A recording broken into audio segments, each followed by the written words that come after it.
días a todos. Vamos a iniciar con este pequeño taller que está programado para pues todo el público que sea o que tenga afinidad a este tema en particular. El tema se llama microorganismos benéficos en la agricultura y las personas que coordinamos este taller son la maestra en ciencias María Rojas Pablo, el maestro en ciencias Augusto Rojas Aparicio y su servidor Alejandro Bolaños Dircio. La dinámica va a ser la siguiente. Nosotros vamos a hacer la presentación y ya al término de la plática ustedes pueden ir dejando sus preguntas en el chat para posteriormente leerlas y contestarles. Cualquier duda, igual pueden ir haciendo sus aclaraciones o dudas. Bueno, para empezar, tenemos que saber qué es la agricultura. Existen diferentes definiciones de lo que es la agricultura y una de ellas nos dice que es el conjunto de todas las técnicas y conocimientos relativos al cultivo de la tierra. Esto implica procesos como la siembra, el cultivo y la cosecha. Sabemos que esta es una parte muy importante, ya que gracias a esta actividad obtenemos alimentos básicos para nuestra alimentación. Dentro de los cereales más importantes a nivel mundial, encontramos al maíz, al arroz y el trigo. Para obtener altos rendimientos, generalmente se hacen, pues ahora sí que el uso excesivo de algunos fertilizantes químicos, ¿no? Y esto tiene que ver también un poco con la población mundial que hay actualmente. Actualmente se sabe que estamos entre 8.000 millones de habitantes en todo el mundo. Y hay una extrapolación en donde nos dice, por ejemplo, que en el 2050 vamos a ser alrededor de 9.700 millones de personas, ¿no? Y esto genera, pues, que de alguna manera empecemos a explotar este recurso tan importante como es el suelo para la obtención de alimentos. Como mencioné anteriormente, el recurso natural que generalmente se explota es el suelo debido al uso excesivo de los fertilizantes químicos. Sin embargo, justamente gracias a esta actividad, pues se generan diferentes efectos nocivos que tienen que ver, uno, con la erosión del suelo por toda la lixiviación de algunos fertilizantes y algunos fungicidas químicos que se caen en el suelo y estos se retienen de manera oportuna en este suelo. Por otro lado, también se genera la acidificación y algo muy importante es que también ayuda a que se pierda la biodiversidad y esto sin duda es un efecto nocivo que se presenta en este escenario, ¿no? La otra parte tiene que ver un poco también con la manera en que nosotros utilizamos los fertilizantes químicos y es que la mayoría de las personas hacemos mal uso de esto debido a que no tenemos las condiciones adecuadas para realizar este tipo de aplicaciones. ¿A qué me refiero? A que básicamente las personas que se dedican a la agricultura pues dejan pasar algunas medidas de seguridad, como los lentes de seguridad, las botas o zapatos cerrados, los sombreros también que son muy importantes, la mascarilla para impedir la inhalación de cualquier fertilizante o fungicida químico, y algo también que es muy importante es el uso de guantes. En varias comunidades podemos observar, o seguramente ustedes sabrán que bueno, la mayoría de ellos pues únicamente no utilizan varios de estos tipos de medidas, ¿no?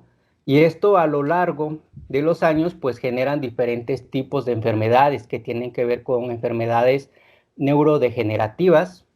En algunos tipos también se generan cáncer, leucemia y asma. Y esto, como lo podemos observar en esta imagen, pues realmente son efectos nocivos tanto para la salud humana. Perdón, maestro, disculpe.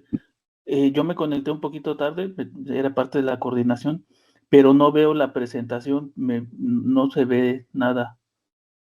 Una disculpa, no sé si sea mi máquina, pero no alcanzo a ver lo que está usted proyectando, si es que está proyectando, ¿es correcto?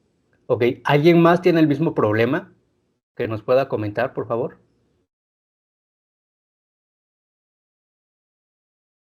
De los que están presenciando Sí se ve, ¿Sí se ve? sí se Ah, ve, correcto, sí. entonces es mi internet. Muchas gracias. Ok, bueno, continuamos. Bien, entonces mencionamos que para obtener buenos alimentos, nosotros hacemos uso de este recurso que es importante, ¿no? Que es el suelo. Existen también diferentes definiciones de lo que es el suelo y anteriormente se consideraba únicamente como la capa superficial de la corteza terrestre, que está compuesta por una mezcla de materia orgánica, minerales, agua y aire. En este sentido, se tenía únicamente destinado para esta definición algunas propiedades físicas del suelo, como la textura, por ejemplo, y también algunas propiedades químicas que tienen que ver con el pH, la conductividad, etcétera. Y algo que recientemente se ha rescatado sobre esta definición y que se ha agregado es que también el suelo tiene unas propiedades que son biológicas. ¿A qué nos referimos con esto? A que dentro del suelo también vamos a encontrar diferentes tipos de microorganismos que van a jugar un rol muy importante en el suelo y por ende también cuando tienen contacto o asociación con algunas plantas, que más adelante lo vamos a ir detallando. Bien, en el suelo nosotros vamos a encontrar un sistema muy particular que es la rizósfera y la vamos a definir como el área del suelo influenciada por los exudados de la raíz y representa una región de intensa actividad microbiana. Cuando hablamos de exudados de la raíz, aquí más o menos quiero que se imaginen a los sudores, por ejemplo, que nosotros generamos, solo que las plantas lo generan a través de las raíces. Entonces acá tenemos una imagen cada una con diferentes tipos de raíces, y en las raíces, justamente en la superficie, se van a estar adhiriendo diferentes tipos de microorganismos. Y a esta parte que está cercanamente a la raíz es a lo que nosotros denominamos como rizósfera. Realmente es una capa con milímetros de aproximadamente 2 a 3 milímetros. Realmente no es todo el suelo como tal, sino lo más adherido a las raíces que nosotros pudiéramos encontrar. Bien, en este sentido, la rizósfera va a ser un sistema muy complejo, en donde va a involucrar a microorganismos, a la planta por sí misma y al suelo con las propiedades físico-químicas. Y dentro de estos microorganismos vamos a encontrar a hongos, algas, microartrópodos, nemátodos, protozoarios y mayormente a las bacterias. Y justamente las bacterias son las que dominan justamente la parte de la rizósfera debido al tamaño que presentan en comparación a los demás microorganismos. En este sentido, la rizósfera también va a estar mediada por la comunicación con las bacterias rizosféricas con diferentes tipos de sistemas de transporte. Es decir, la semilla por sí sola, cuando empieza a germinar, va a producir diferentes tipos de exudados. Y estos exudados van a empezar a atraer a diferentes tipos de microorganismos. Aquí únicamente se hace la atracción mediante compuestos que secreta la planta a través de las raíces. Y por ejemplo, si una bacteria le conviene, no sé, algún ácido graso, pues rápidamente va a migrar a la rizósfera para empezar a colonizarla y de esta manera empezar a desencadenar todos estos mecanismos de promoción vegetal que más adelante vamos a ir detallando.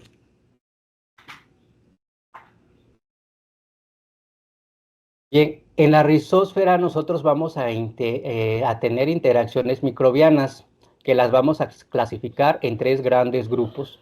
Por un lado tenemos las interacciones positivas, las interacciones neutras y las interacciones negativas.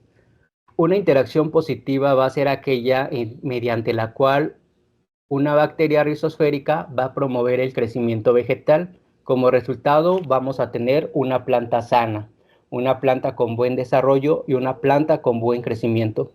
Por otro lado, una interacción negativa va a ser lo opuesto, es decir, una bacteria que va a colonizar la raíz va a inducir enfermedades y por ende también va a debilitar a la planta, ocasionando pues que no tenga un buen crecimiento, un buen desarrollo o simplemente empieza a generar diferentes síntomas.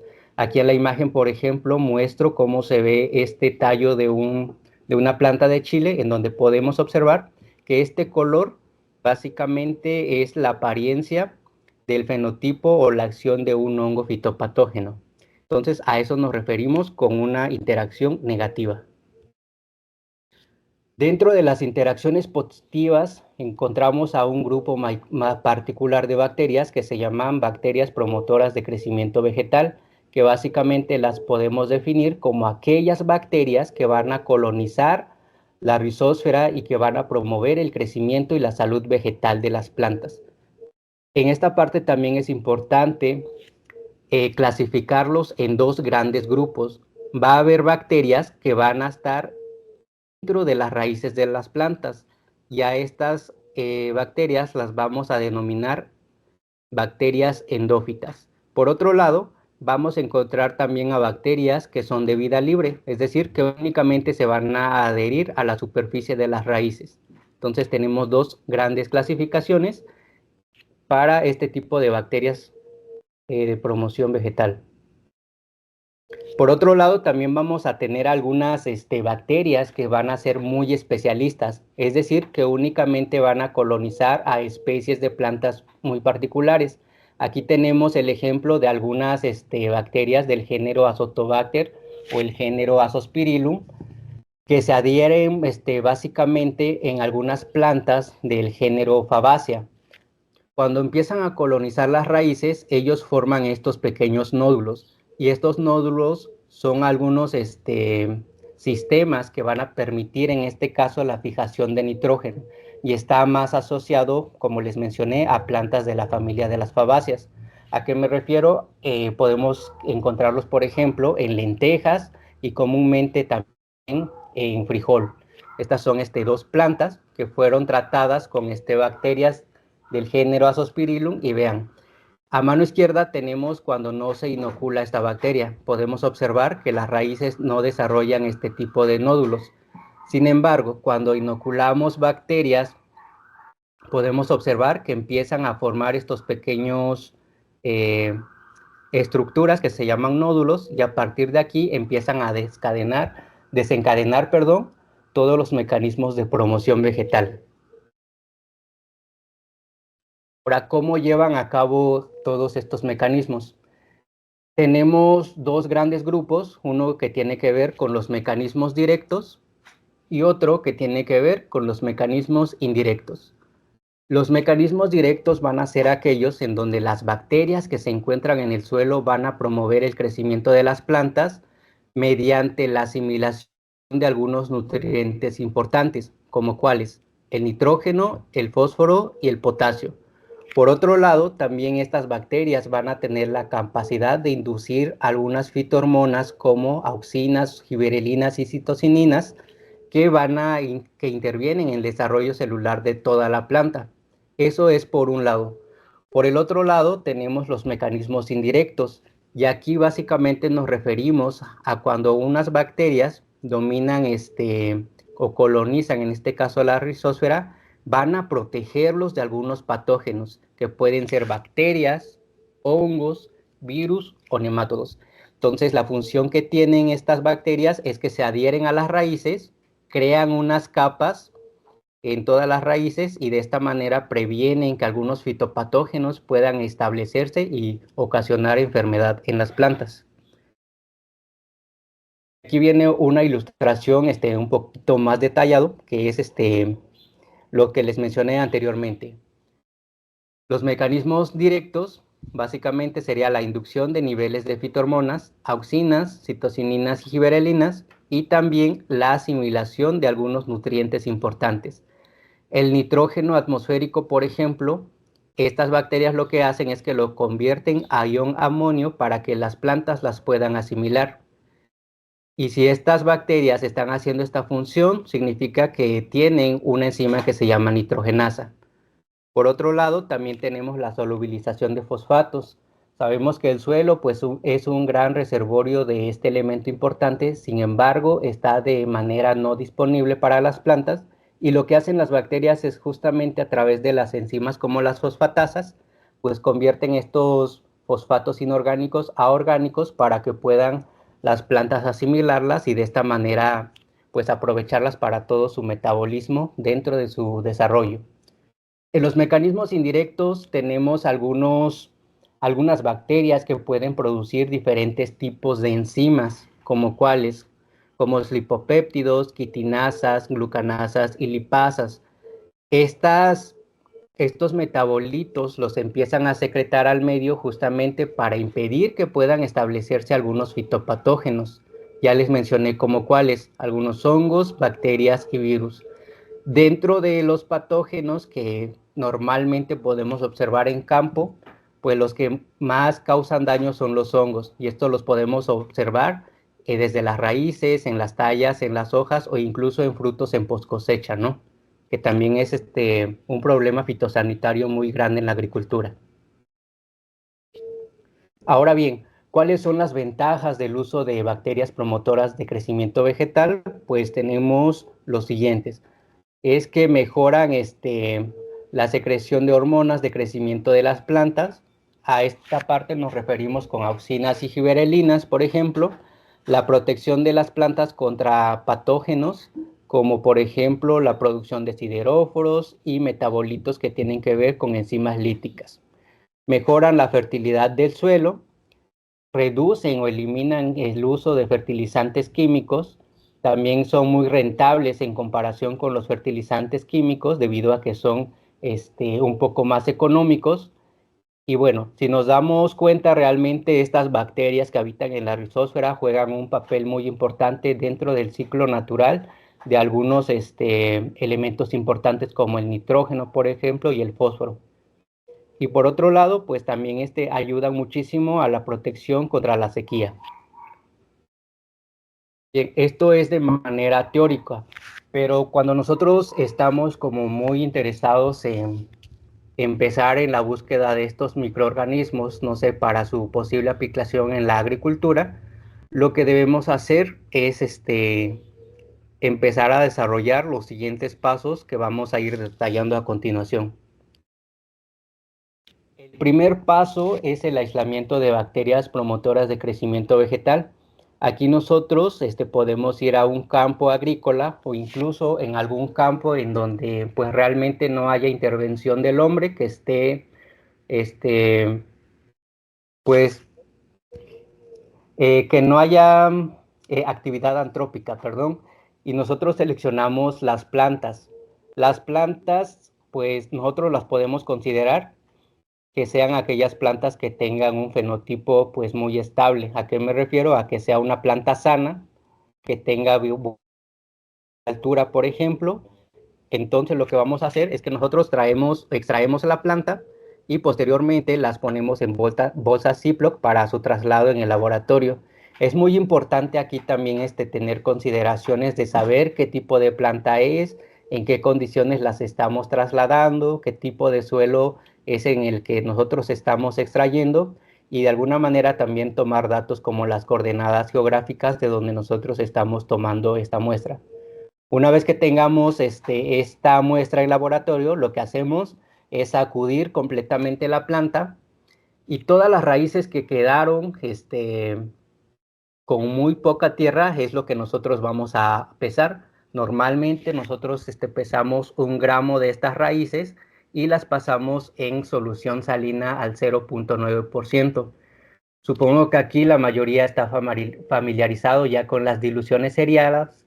Es lo que realizamos a continuación. De una muestra madre vamos haciendo diluciones. Esto con la finalidad de reducir todo el inóculo de la muestra inicial para poder observar diferentes tipos de morfotipos. Y una vez que tengamos estas colonias, vamos a empezar a realizar los siguientes pasos, que tiene que ver con el aislamiento y la purificación de cada una de las colonias que pudieran estar creciendo en nuestras placas Petri con medios de cultivo como agar nutritivo. Y una vez que tengamos ya cada una de las colonias, vamos a empezar a identificarlas y a describirlas.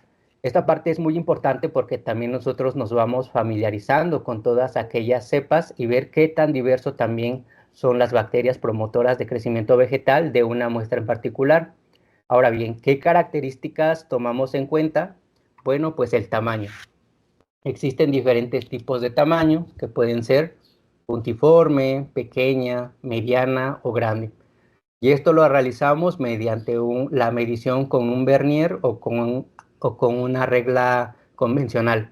La forma, también eso es muy importante, ver cómo crecen cada una de las bacterias. El borde, cada una de las bacterias presentan diferentes tipos de borde.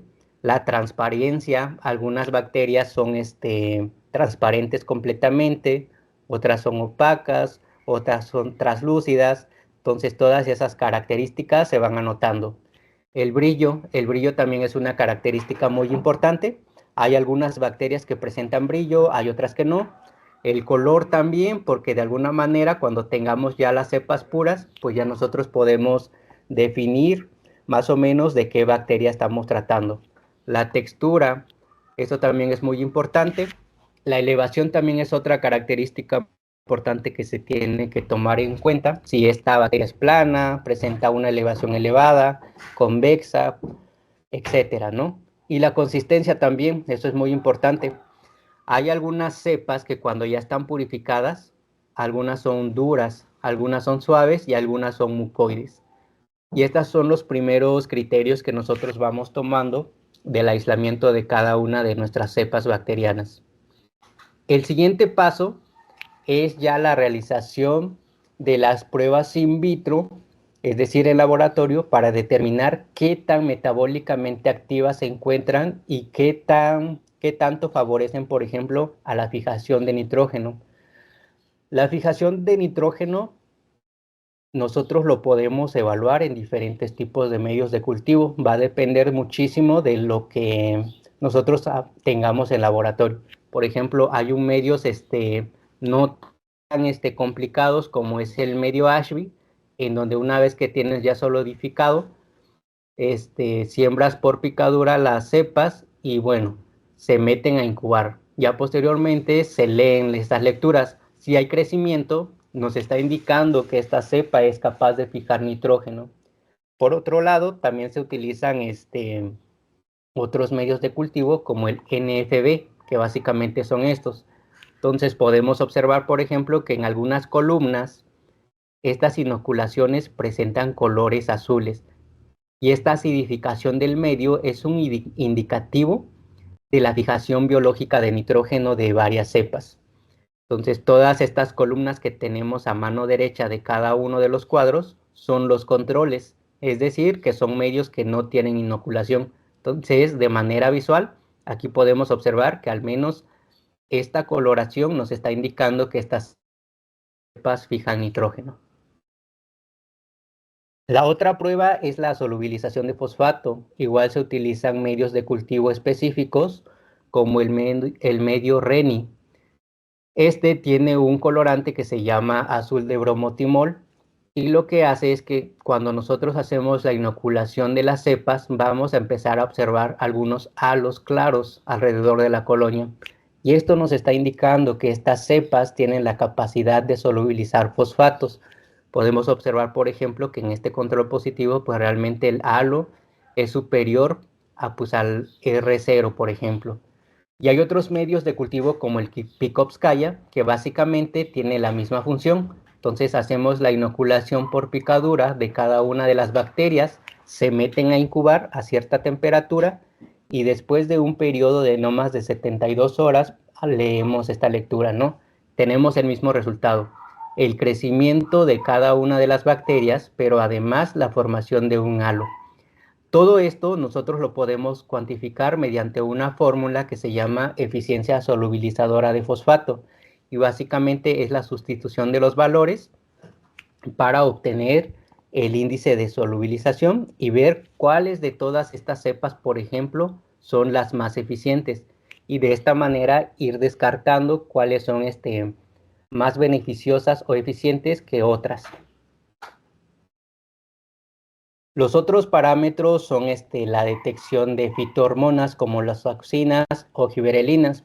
En este caso también se utilizan diferentes medios de cultivo.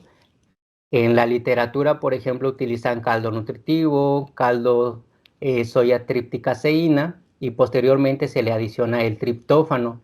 El triptófano aquí en este caso es el precursor de la inducción de estas fitohormonas y después se revelan con colorantes como el reactivo de Salkovsky. Entonces vamos a observar que en algunas cepas la coloración es más intensa que otras, y esto también es un parámetro muy importante para tomar en cuenta, porque aquellas que son más o presentan una intensidad de color mayor, pues serían las más eficientes.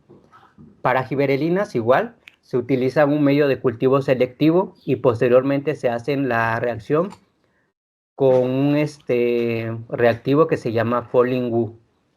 Y vean, aquí tenemos diferentes tonalidades de colores en donde los más intensos nos están indicando que estas cepas son productoras de estas fitohormonas que se llaman giberelinas y que tienen que ver con la elongación, por ejemplo, de los tallos de cada una de las plantas. Una vez que nosotros hicimos nuestra tabla y la selección de cada uno de los microorganismos, el segundo paso es ya evaluarlos en las plantas. Aquí ustedes pueden jugar con diferentes tipos de hortalizas tal vez. Nosotros elegimos mayormente las hortalizas justamente porque tienen un crecimiento más rápido en comparación a otras especies, pero podrían evaluarlos en diferentes tipos de plantas, ¿no? Dependiendo del interés que tengan cada uno de ustedes. Entonces, lo que hacemos básicamente fue lo siguiente, ¿no? Se aíslan las bacterias, se hace la purificación de cada una de ellas, se evalúan acá qué tan eficientes son para los mecanismos directos y posteriormente se hacen la inoculación en las semillas.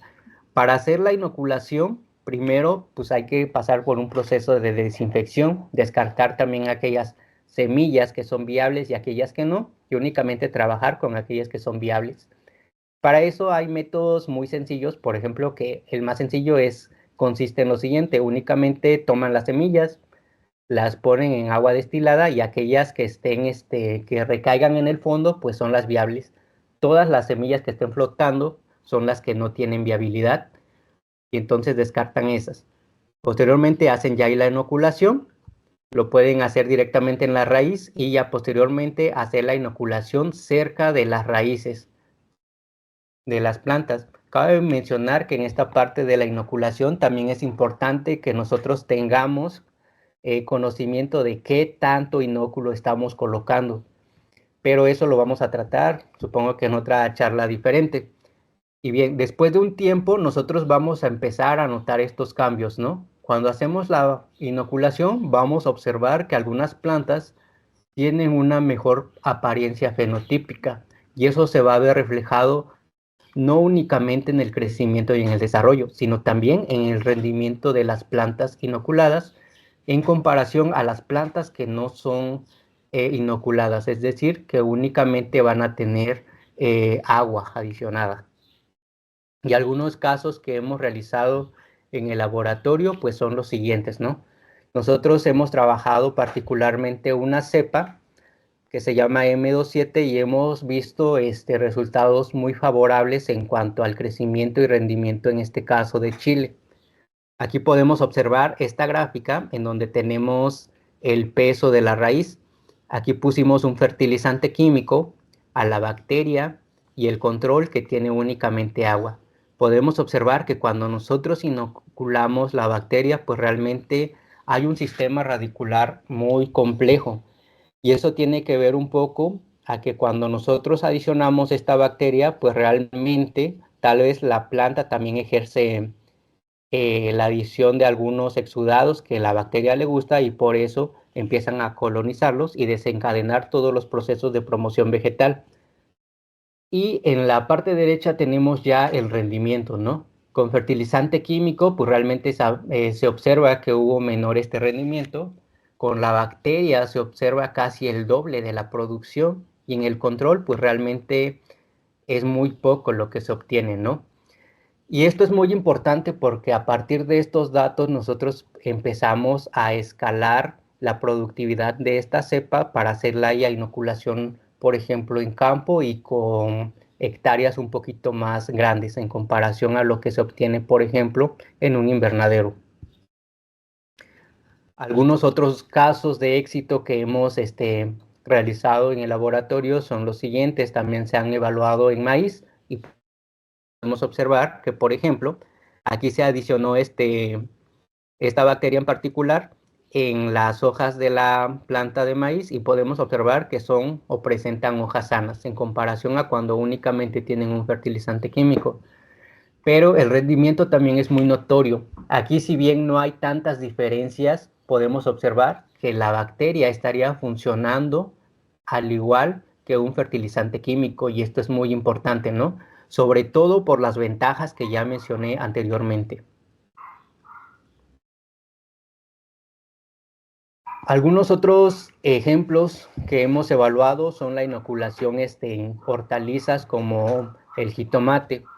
Aquí podemos observar que todos estos tratamientos fueron inoculados con bacterias, excepto el del extremo derecho. Este es nuestro control. Podemos observar que de los 7 tratamientos hubo un tratamiento que fue mejor en comparación a los demás. Y esto también es muy importante porque a partir de aquí nosotros pudiéramos empezar a realizar los famosos consorcios bacterianos, que consisten en la adición de 2 o más bacterias para su aplicación en hortalizas.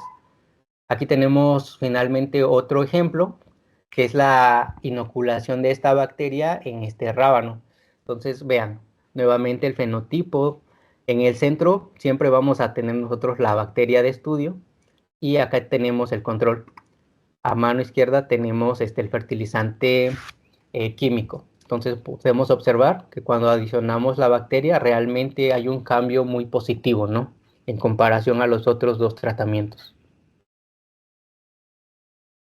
Y bueno, por otro lado, tenemos ya la detección de mecanismos indirectos, y esta parte tiene que ver un poco con el proceso de biocontrol.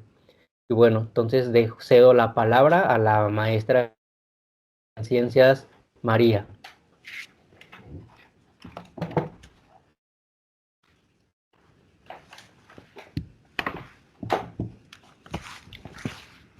Bueno, muy buenos días. A continuación vamos a hablar un poco sobre la detección de mecanismos indirectos.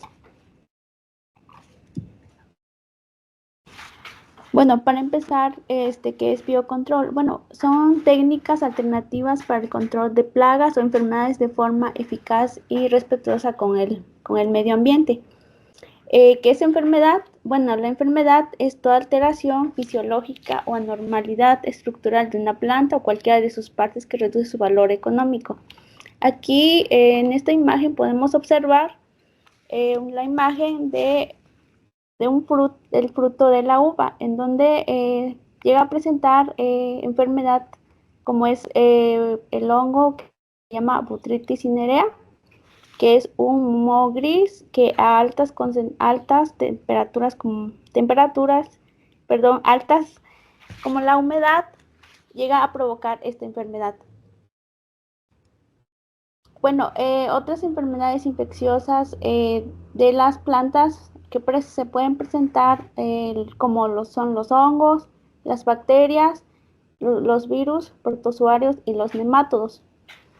Como se puede observar en esta imagen de una planta en donde presentan características oscuras o amarillas, tal como se muestra aquí, y en el fruto hay malformaciones, tal como se muestra en el jitomate, entre otras características.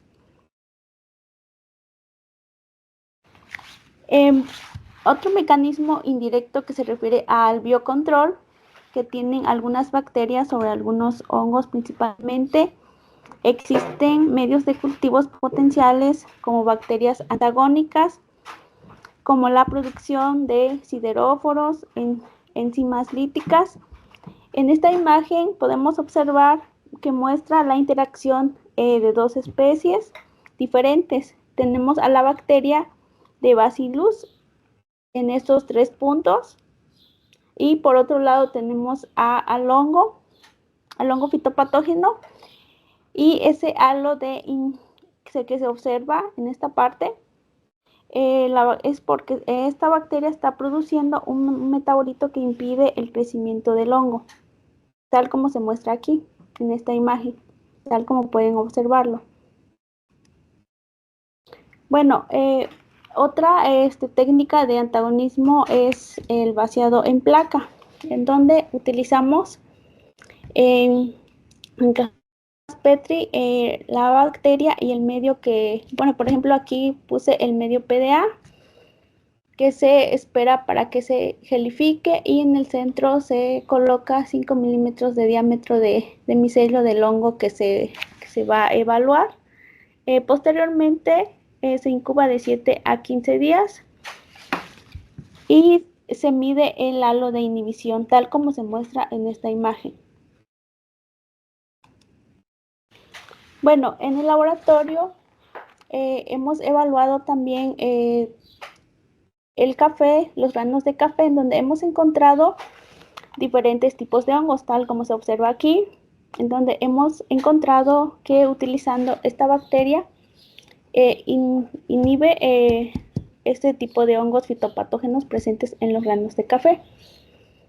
Por otra parte, también se ha evaluado en lo que es las hojas del maíz, tal como se muestra aquí en la C, podemos encontrar que tiene manchas amarillas, en donde se encuentra un hongo fitopatógeno en la D, y en la A, utilizando este bioformulado a base de la bacteria que estamos evaluando, reduce la cantidad de las manchas amarillas, tal como se muestra en la A y en la hoja, y en la B de manera realizando de forma en la caja Petri, en el laboratorio, hay una reducción, tal como se muestra aquí.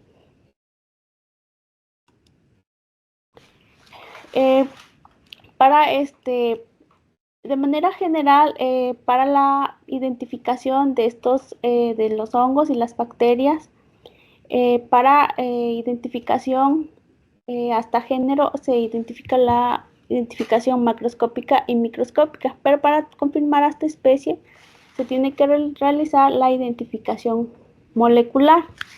De manera general, les voy a mencionar que se realiza donde se usa un kit comercial de la marca Simon Rich, en donde vienen ya las indicaciones del fabricante. Lo primero que se va a realizar es la extracción de ADN. Pues ya vienen las indicaciones que cada paso que se tiene que realizar. Se tiene que poner el buffer, se manda a Vortex, se centrifuga, bueno, todas las indicaciones que dice. Posteriormente se va a extraer el ADN. Con un nanodrop se va a ver qué tanto hay su nivel de pureza, y posteriormente se pasa a electroforesis en gel de agarosa para ver su integridad, hay o no hay ADN. Y por otra parte se realiza la técnica de PCR, en donde se va a amplificar lo que se quiere descubrir, tanto en hongos y bacterias. Posteriormente se realiza otra vez la electroforesis en gel de agarosa para ver si hay fragmentos de ADN o no, y se realiza la secuenciación con el método de Sanger, y ya teniendo todos los datos, se analiza en plataforma que es en Geneva. De manera general es lo que ya les comenté. Ya mañana les va a explicar de manera específica el maestro Augusto, que es experto en la identificación molecular. De mi parte sería todo, y si tienen preguntas pueden hacerlas.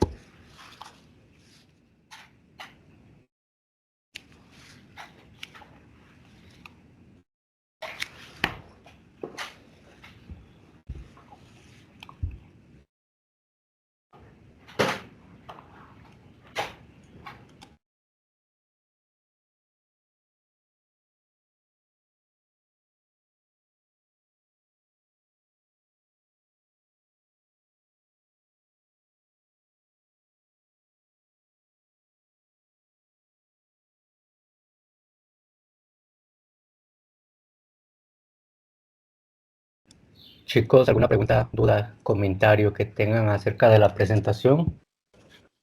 Hola, Alejandro y a ambos maestros, muchas felicidades, su trabajo está muy interesante. Este, a mí en esta última parte que estaban hablando para la identificación molecular y ahorita ponen ahí los cebadores o ligos que están utilizando, ponen dos solamente, que son dos espaciadores intergénicos, ¿no? Los famosos ITS. ¿Solo esos dos pueden utilizar o pueden utilizar varios? ¿Y estos son específicos para qué tipo? ¿Para hongos, para bacterias?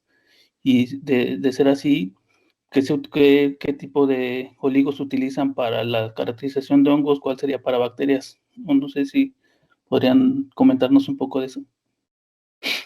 Sí, gracias por la pregunta. Bueno, este fue nada más únicamente un ejemplo. Aquí tal vez lo que le faltó comentar a la maestra fue que este ejemplo nada más estaba dirigido a la identificación de hongos.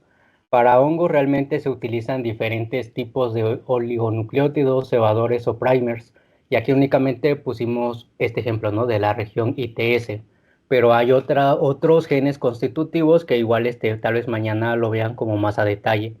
Para el caso de bacterias, igual son diferentes. Recordemos que son dos organismos diferentes, hongos y bacterias. Para bacterias se amplifica la región 16S y para los hongos 18S. ¿Vale? Entonces, pero ya esto lo vamos a ir detallando el día de mañana. Ok, excelente. Pues muchas gracias. Y de nada. ¿Alguien más, chicos, de los que están aquí en el taller?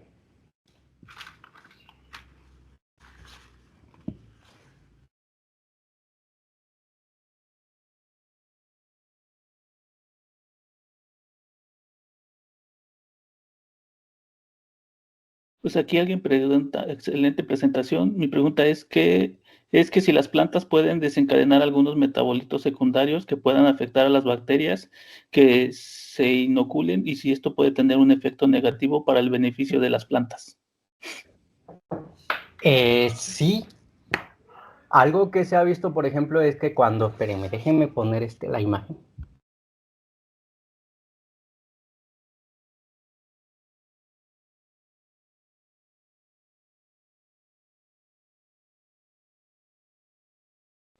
Ok.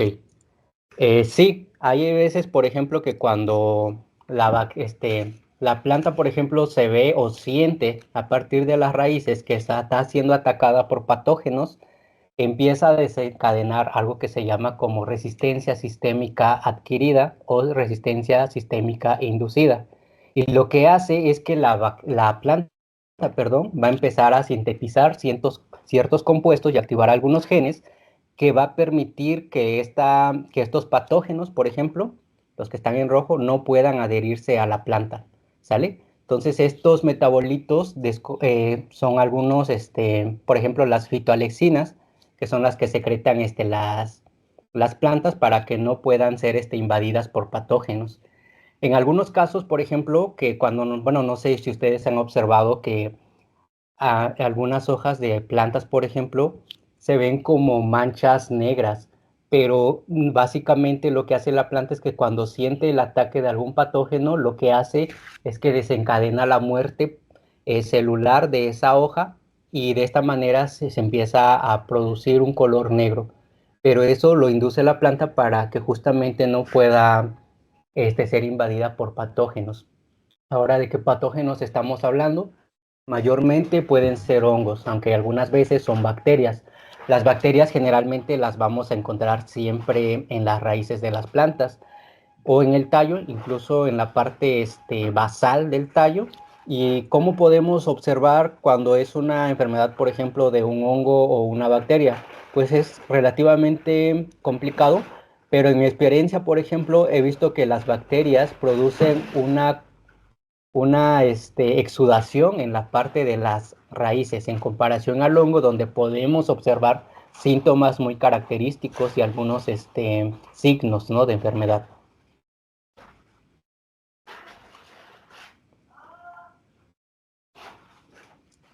¿Sí quedó clara la respuesta o pudiéramos aclararlo más todavía? Pues parece que sí, ahí agradeció Edwin Bernal, que fue quien hizo la pregunta. ¿Alguien más que tenga otra pregunta? Aquí preguntan, ¿cuál o cuáles han sido los indicios determinantes para el estudio de una cepa para su uso en la agricultura? Pregunta Samantha Juliet. Ok, bueno, como mencioné anteriormente, para que nosotros podamos utilizar una bacteria, primero, el primer paso, pues, es determinar si producen diferentes tipos de mecanismos de acción, tanto directos como indirectos. Entonces, cuando nosotros vayamos a realizar esta actividad, podemos hacer una tabla con cada una de las cepas que nosotros tengamos y ir poniendo, ¿no? Por ejemplo, esta bacteria pues sí fija nitrógeno, también solubiliza, también reduce hierro, etcétera. Entonces, de toda esa tabla que nosotros vayamos generando, podemos ir sacando el más eficiente. Ahora, una vez que tengamos al más eficiente, también es muy importante realizar estas pruebas de patogenicidad, ¿no? Que justamente no vaya a causar, por ejemplo, problemas a la salud humana. Y hay diferentes medios por los cuales nosotros podemos realizar eso. El más común que hemos realizado nosotros, pues es la prueba en agar sangre, ¿no? Nosotros hacemos la inoculación de la cepa en agar sangre y vemos si produce algún tipo de hemólisis. Si produce una hemólisis, es decir, ruptura de las células de los glóbulos rojos, entonces nuestra cepa no es apta para su uso en la agricultura. En caso de que no forme, entonces esta cepa sí lo podemos utilizar. La otra parte tiene que ver también en que si esta bacteria produce o induce más bien la enfermedad en la planta, porque no tiene caso que nosotros, que toda la cepa esté produciendo, por ejemplo, o esté fijando nitrógeno, solubilizando fosfato, al final induzca la enfermedad en la planta. Entonces se hacen estas pruebas de patogenicidad también en la planta para ir descartando, ¿no? Cuáles sí y cuáles no. La otra parte también tiene que ver con la dosis, pero eso ya se realiza en campo para ver cómo la dosis adecuada para que nosotros podamos utilizarla directamente en campo. ¿Hay otra pregunta? ¿Sí quedó clara la respuesta?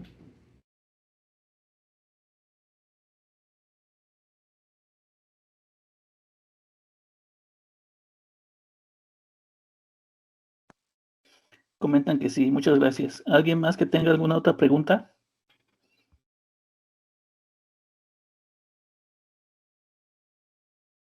Hola, buenos días. Sí tengo una pregunta. Adelante. Adelante. Ok. Eh, Respecto a las concentraciones que se aplican en los cultivos, ¿cómo se determinan? ¿Basado en artículos o es por medio de algunos ensayos? Excelente pregunta. Sí, lo que hemos realizado nosotros, por ejemplo, a veces es consultar las normas que permiten el uso de los biofertilizantes, en este caso en la agricultura. Normalmente se ocupan concentraciones de 10 a la 3 UFC o 10 a la 6 UFC. Pero si nosotros, por ejemplo, somos un poco más curiosos, podemos estandarizar este tipo de ensayos, ¿no? Es decir, empezar a evaluar diluciones que vayan de 10 a la 1 hasta 10 a la 6 y ver de esta estandarización, perdón, cuál es la más eficiente. Pero en realidad bueno, en mi experiencia, la que mejor nos ha funcionado es la dilución de 10 o la concentración de 1 por 10 a la 3 UFC. Esta concentración es por cada plántula, me imagino, ¿no? Esta es la concentración como madre que se ocupa. Ahora, sí, qué bueno que preguntas eso porque también es algo que nosotros pudiéramos estandarizar, ¿no? O sea, la dosis. Entonces ya, por ejemplo, ya sabemos que 10 a la 3, 1 por 10 a la 3 UFC funciona. Ahora el siguiente paso sería ver qué tanto inóculo podríamos estar adicionando, ¿no? En algunos casos funciona mejor con 3 mililitros, en algunos con 5, en algunos tal vez requiera hasta 10 mililitros, pero eso va a depender también de qué tan metabólicamente activo se encuentre una bacteria. Pero sí se puede estandarizar y en base a esos resultados, pues ya ir teniendo estos datos importantes para su implementación. Gracias. Sí, de nada. ¿Alguien más, chicos?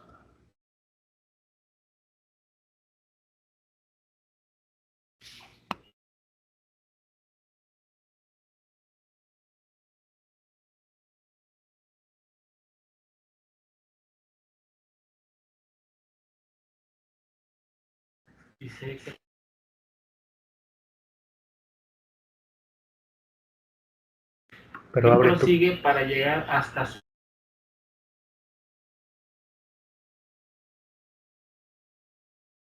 ¿Hay otra pregunta? O alguien que me haga el favor de leerla, por favor. Dice, excelente presentación. ¿Qué prosigue para llegar hasta su comercialización? Ok. Bueno, dentro de los parámetros que se utilizan ya para la comercialización, por ejemplo, es tener bien estandarizado qué medio de cultivo nosotros vamos a utilizar. ¿A qué me refiero? A qué tipo de sustrato, básicamente. Nosotros en el laboratorio hemos visto que la melaza es un buen indicador o un buen sustrato para el crecimiento bacteriano. Realmente se ocupa muy poco, se ocupa alrededor del 6% de la melaza. Entonces, el primer paso es como estandarizar toda esta parte, en qué medio de cultivo es el adecuado para que crezca la bacteria. El otro tiene que ver con la pregunta anterior, es decir, a qué dosis nosotros vamos a estar colocando la bacteria, qué dosis, la concentración también que es muy importante, el tipo de suelo también que nosotros pudiéramos estar utilizando, esa sería otra. También a qué tipo de hortaliza o especie vegetal nosotros vamos a estar evaluando. Si bien hay algunas bacterias que tienen por afinidad de algunos exudados, por ejemplo, del maíz, no siempre va a funcionar mejor, por ejemplo, con el jitomate o el chile. Hay unas bacterias que sí, hay unas bacterias que son muy versátiles y que sí se adaptan a diferentes tipos de rizósfera, pero hay algunas que no. Entonces toda esa información se va recabando. Se llega a una dependencia que se llama Senacica y ya tú entregas una solicitud para que ellos pudieran evaluarlo, porque lo que hacen ellos es justamente todo lo que tú vas reportando, nuevamente lo replican. Y cuando lo replican, pues ya te emiten la parte para que tú puedas comercializarlo directamente al mercado. Pero sí es un proceso un poquito complejo, pues. ¿Sí quedó respondida la pregunta? Comentan que sí, muchas gracias. ¿Alguna otra pregunta, chicos? Aquí dicen, vimos los beneficios, pero ¿cómo sería en cuanto a costos en comparación con los fertilizantes comerciales? Ok, excelente pregunta. Bueno, una de las ventajas que mencioné anteriormente que tiene el uso de bacterias promotoras de crecimiento vegetal es que son muy rentables.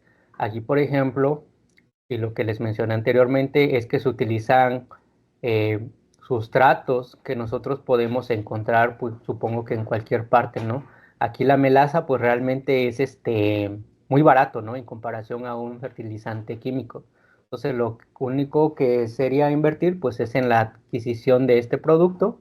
Y les mencioné anteriormente que realmente no se ocupa mucho, se ocupa nada más el 6%, es decir, 6 gramos por 100 mililitros para su aplicación y agua nada más. Entonces realmente es muy, muy económico en comparación a un fertilizante químico, pues que sí lleva todo un proceso para su elaboración, ¿no?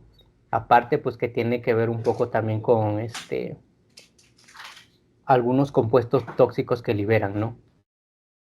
Esa es una. Por otro lado, también se han utilizado sustratos como el arroz, por ejemplo. El arroz también nosotros, bueno, en el laboratorio se ha utilizado como para impregnarlas con bacterias. Me refiero a que pues, el arroz tiene que estar previamente estéril para evitar que únicamente crezca nuestra cepa de interés y pues realmente también es muy rentable, ¿no? Y ya cuando tengamos todo esto, pues ya se adiciona, por ejemplo, a 20 mililitros de agua y ya podríamos utilizarlo directamente en campo. Pero sí es muy rentable. Sobre todo también quiero que lo vean un poco por las ventajas que ofrecen no únicamente a la planta, sino a todo lo que converge, ¿no? ¿A qué me refiero? A que si nosotros estamos adicionando un fertilizante en el suelo, pues a la vez estamos proporcionando las condiciones adecuadas para que se lleven a cabo ciclos importantes como el nitrógeno y el fósforo, por ejemplo, también a que esté mejorando la fertilidad del suelo, etcétera. Y bueno, otro dato muy importante también es que no son contaminantes. Eso es muy, muy importante tenerlo en consideración. ¿Alguna otra duda? Bueno, si ya no hay otra duda, entonces nos veríamos mañana a la misma hora a las 10 y mañana vamos a tratar un poco acerca de la identificación. Vamos a empezar desde métodos convencionales como la tinción de Gram, por ejemplo, y también con algunas pruebas bioquímicas que también son necesarias un poco para la identificación y finalmente recaer en toda esta parte que tiene que ver con la identificación molecular. Entonces les vamos a pedir que mañana tengan a la mano pues su computadora para hacerles llegar un programa, lo puedan descargar y hacer un pequeño ejercicio para la identificación de algunas cepas pues en particular. Si no es todo, si ya no tienen dudas, entonces dejaríamos la charla hasta aquí. Pues muchas gracias de parte de los organizadores. Agradecemos mucho la presentación y como dijo el maestro, los verían mañana para ver lo que hace falta y la parte de bioinformática, excelente. Les darán una aportación de cómo se puede hacer un análisis en sílico. Me parece que es una gran oportunidad, sobre todo para aquellos que más adelante quieran hacer esta parte de investigación. Y pues muchas gracias por su tiempo y su paciencia. Entonces nos veríamos el día de mañana. Hasta luego, que estén bien.